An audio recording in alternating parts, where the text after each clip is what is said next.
नमस्कार, प्रभा साक्षी देख रहे हैं आप। आपके साथ मैं हूं अंकित सिंह। भारत में उपराष्ट्रपति का पद खाली है। उपराष्ट्रपति यानी कि राज्यसभा का सभापति भी होता है। ऐसे में अब अगले उपराष्ट्रपति पद के लिए चुनाव होने हैं। चुनावों को लेकर अधिसूचना जारी कर दी गई है।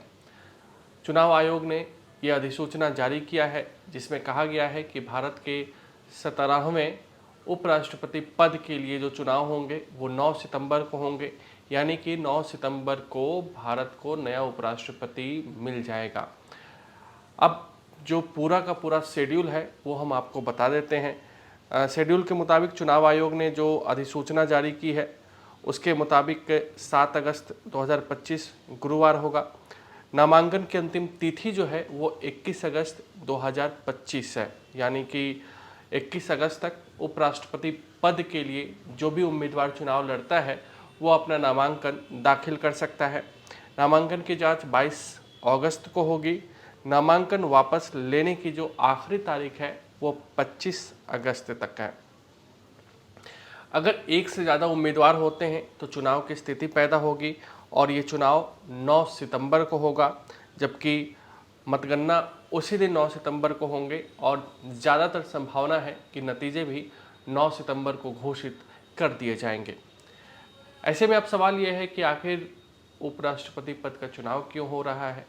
तो आपको पता ही है कि जो हमारे उपराष्ट्रपति थे जगदीप धनखड़, उन्होंने स्वास्थ्य का हवाला देकर अपने पद से इस्तीफा दे दिया। उसके बाद ये पद खाली है और खाली पद है तो ऐसे में चुनाव होना लाजमी है।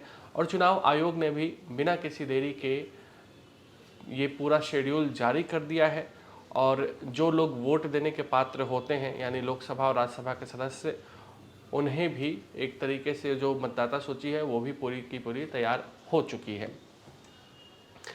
अब एक तरीके से डेट तो आ गया सामने, लेकिन लॉटरी किसकी लगेगी? क्या सिंगल पर्सन होगा यहाँ पे उपराष्ट्रपति के चुनाव में, या विपक्ष की ओर से भी उम्मीदवार घोषित किया जाएगा?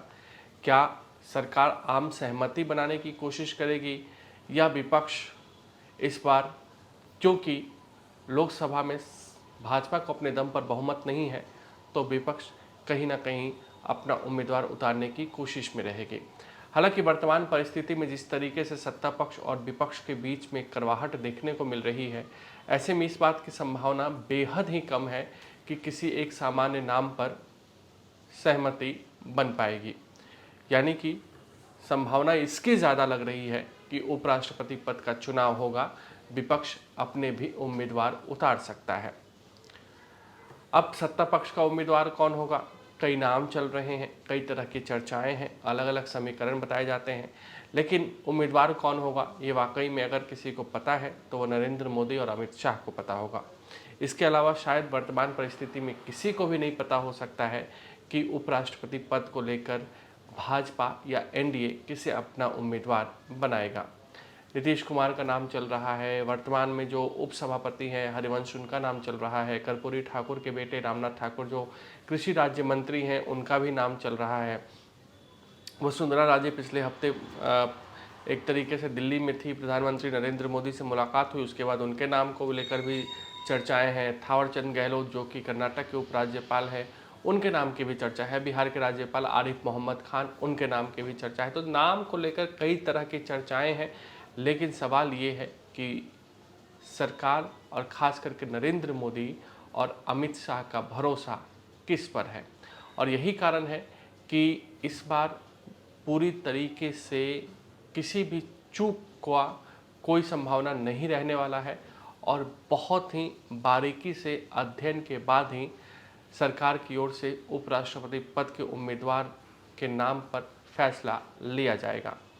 विपक्ष से कौन होगा उम्मीदवार, ये भी दिलचस्प है। इससे पहले अगर देखा जाए तो विपक्ष ने भी अपने उम्मीदवार उतारे थे, लेकिन इस बार किसे उतारता है इस पर सबकी निगाहें हैं। हालांकि विपक्ष किसे उतारेगा इसको लेकर अभी नाम की चर्चा नहीं है। अगर आप भी लेना चाहते हैं देश दुनिया की तमाम जानकारी तो आज ही सब्सक्राइब करें हमारे चैनल को। साथ ही नीचे दिए बेल आइकन को जरूर दबाएं ताकि हर अपडेट आप तक पहुंच सके।